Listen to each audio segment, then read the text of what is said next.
Information is not knowledge. The only source of knowledge is experience.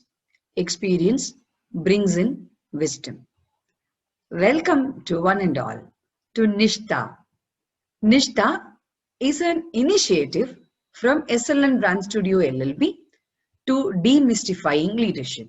I am Suba Lakshminarasimhan, founder director of SLN Brand Studio. Today, we have a leader with us who has 2 decades of industry experience in diverse cross-cultural environments like USA, Europe, and India.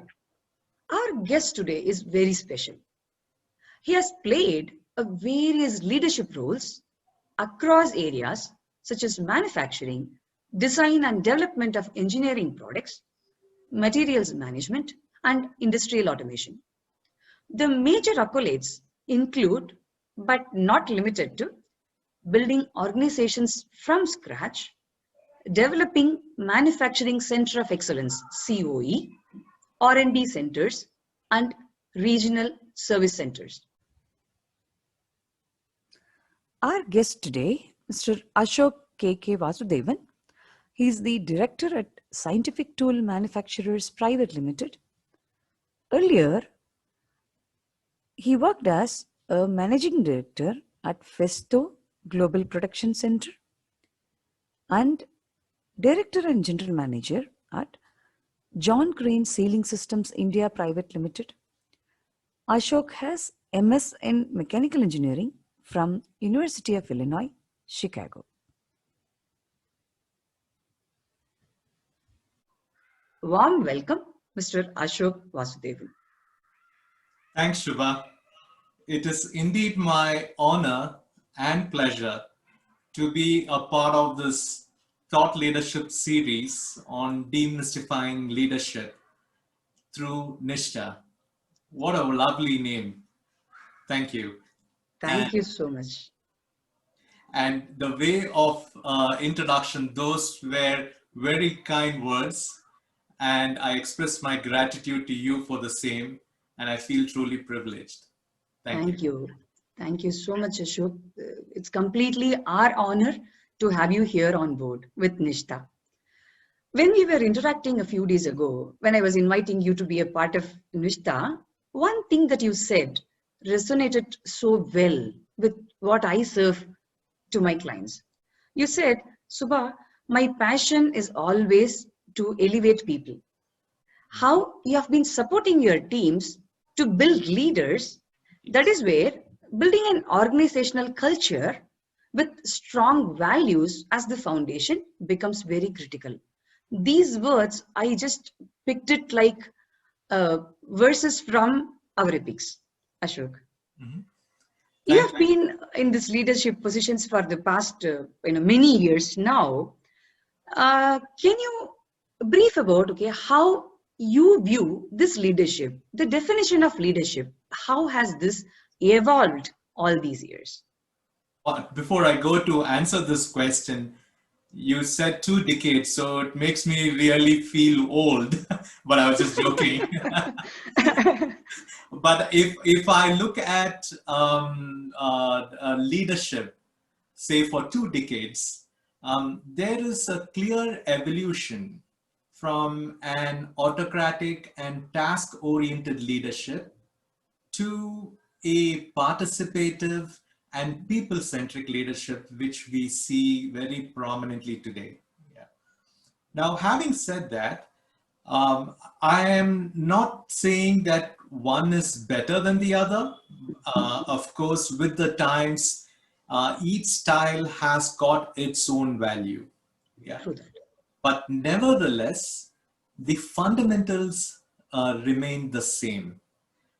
Be it a task-oriented leadership or be it a people-centric leadership, leading with integrity, leading with commitment, walking the talk have remained the same.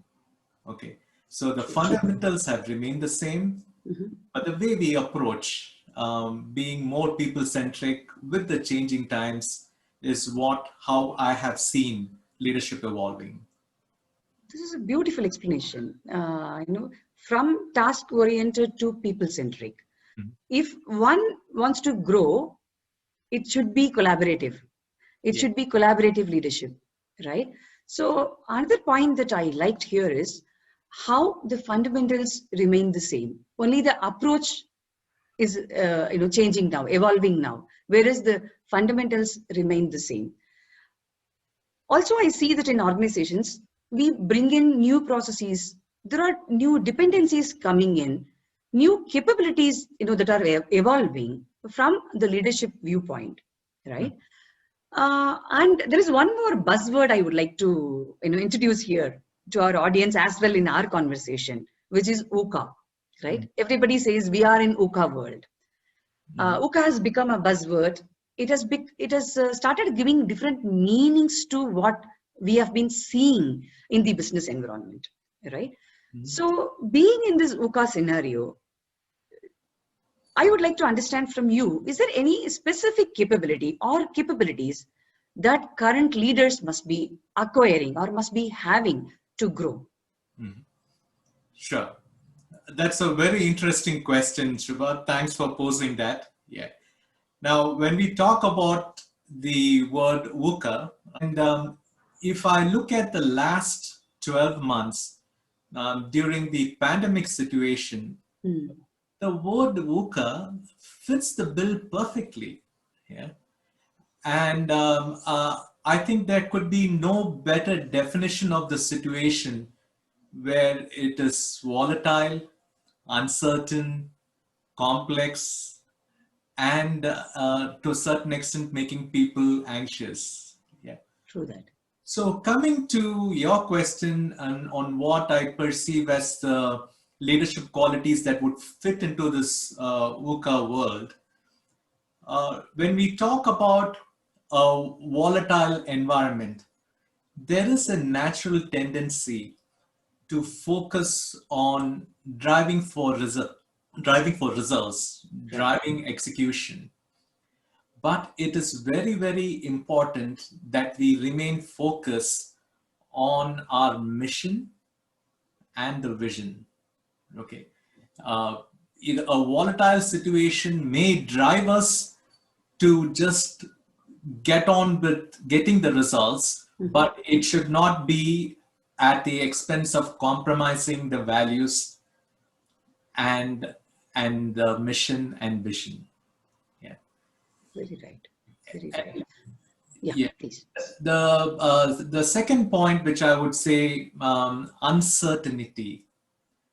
So when we talk about uncertainty, we are in a constantly changing environment. And it is very, very important for us as leaders to be informed, to keep our ears to the ground on what is the changing situation. And with this, it is very important that we train ourselves to think innovatively. Yeah. And the third one, I would say, yes, a complex environment. Yeah. As leaders, it is very, very important that we keep our communication clear and simple to be effective in moving our teams forward. Yeah. And last but not the least, an anxious environment. Yeah. It puts people into a lot of stress. And as leaders, it's also important that we train ourselves to be extra empathetic. Okay. And these are some of the qualities that I would say comes to the fore when we specifically talk about this VUCA environment. In fact, during this pandemic, empathy has been seen as one of the critical leadership skill that everyone must, have. Earlier days, we were only talking about empathy from the client perspective or from the user perspective, whereas it's very important for a leader to have empathetic mindset towards his or her team also. That's a beautiful point that you brought in. I feel like that one particular trait can bring in solution to lot of conflicts that are going on in the business environment. And I would like to ask you one more question from the way you explained the volatile situation. See, you are talking about not deviating from the vision and mission. As a normal human being, it's easy for us to either follow the pattern that we have been seeing from the past trends, especially in the business scenario, or we just look at the way how everybody is behaving. We get into that herd mentality, and then we strive towards our future with that herd mentality, and then we start doing everything whatever others are doing, right? Whereas, as you mentioned, if we don't deviate from the vision and mission, right, and then probably we just have to change the approach, but we should never deviate from the vision and mission. That will definitely bring in a lot of solutions again. Absolutely. So can you please share how you lead your teams to remain focused on that vision and mission?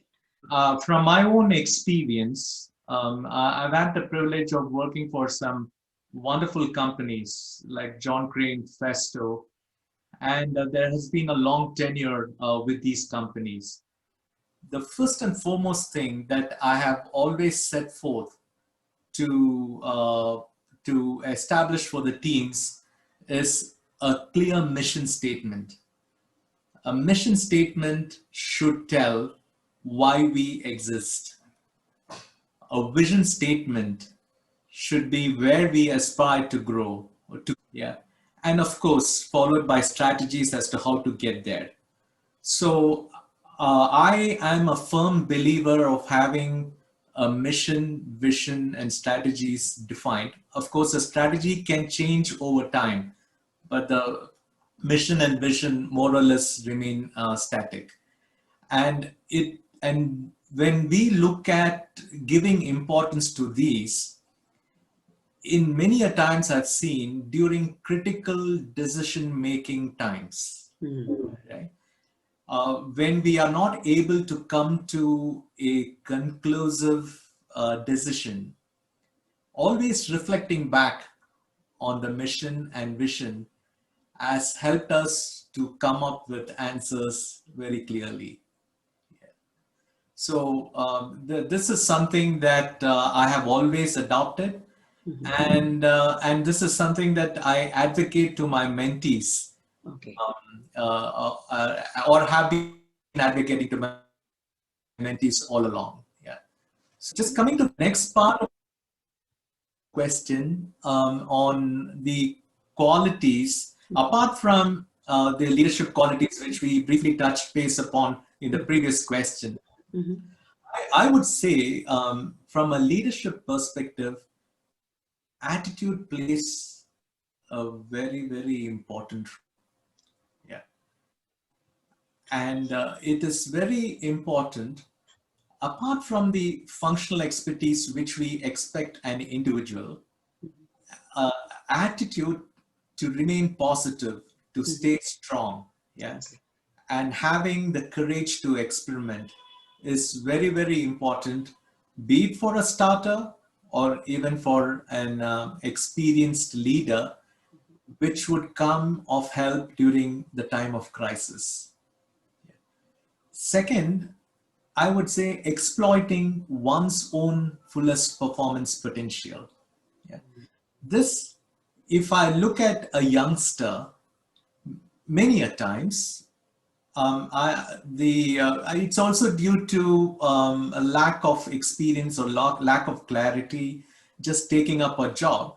Many a time, we depend upon the organization to bring out the best in us. Yeah.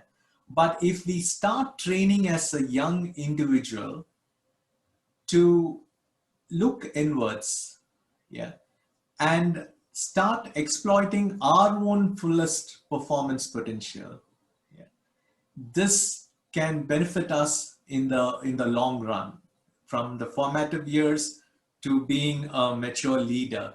You don't depend upon an external factor to bring out the best in you. You bring out the best in yourself. Right. Yeah. And the other factor is driving for execution. Yeah, many a times we could be spending a lot of time in planning. Yeah, and we would want to have the perfect plan to set up projects rolling on. But then it's also important that we have a keen eye on the results, because the results speak for our actions. In fact, what you have done right now is, uh, to all the audience here who is listening, a complete strategy creation and then execution planning, right? See, when you say vision and mission, it's like derive at your long-term goal, where exactly you want to grow and or you want to reach, you want to go, and then assess where you are today, Mhm. and then create a strategy roadmap. Yes. In that strategy roadmap, there are three pillars you need to build to build that strong foundation: attitude, and then identifying and then utilizing your complete potential, Mm. and drive for execution. That is very, very important. That's beautifully said, Ashok. Thank you so much for that. Because I have seen people without any strategy, straight away they get into that execution mode. Just because, the same herd mentality that we discussed earlier.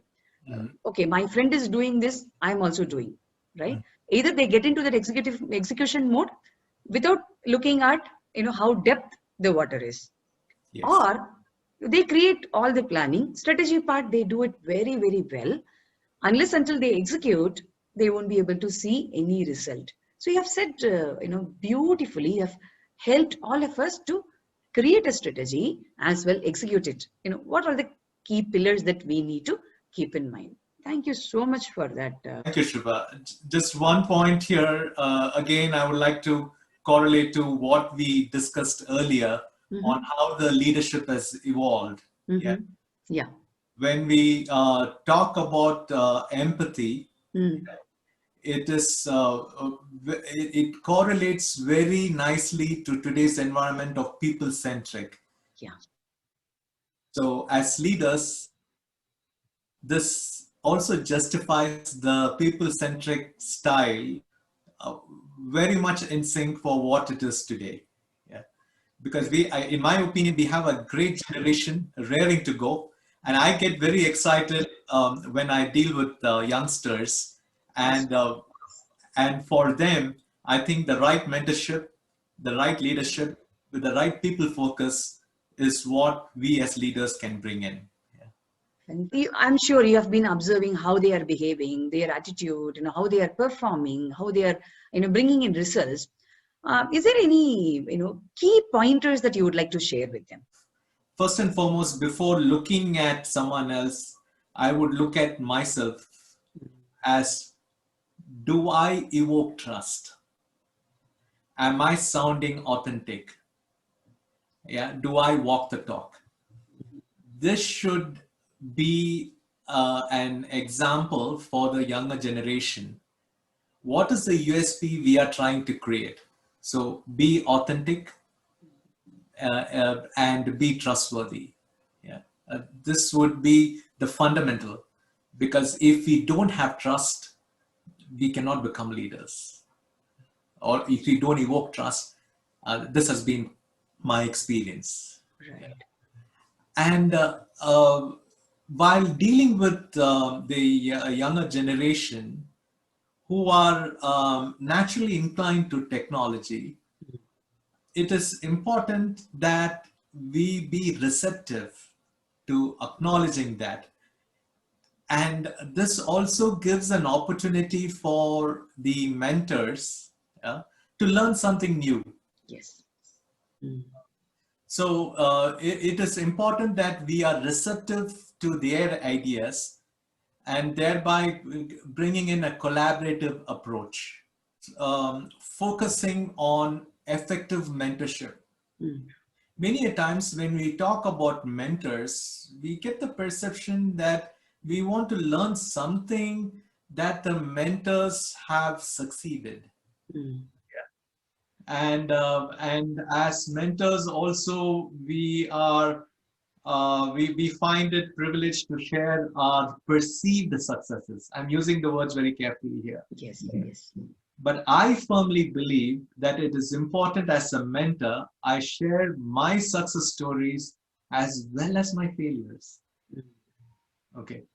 And this, I should not be shying away from telling my mentees, because a failure, there's the normal adage which we say that failures are stepping stones to success. Yeah. From an EQ perspective, that is from an emotional quotient perspective, or as mentors and experienced leaders, I feel it is very important that we have a clear understanding of this personal values, the personal objectives, and create a work atmosphere for them to work along with them and help them achieve the personal objectives.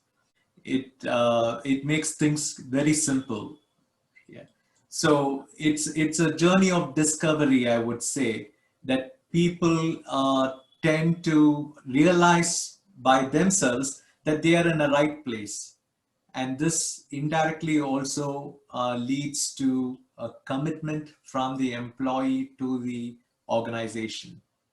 So helping one's personal values to be set and helping them match those personal values with that of the organizational values will go a long way in establishing a long-term commitment between the company and the employees. There is one particular word which I have been hearing. I have also undergone a process which is reverse mentoring, right? Where we learn from the younger generation. As you beautifully said it here, we should be keeping our mind and ears and heart open to receive whatever they are having.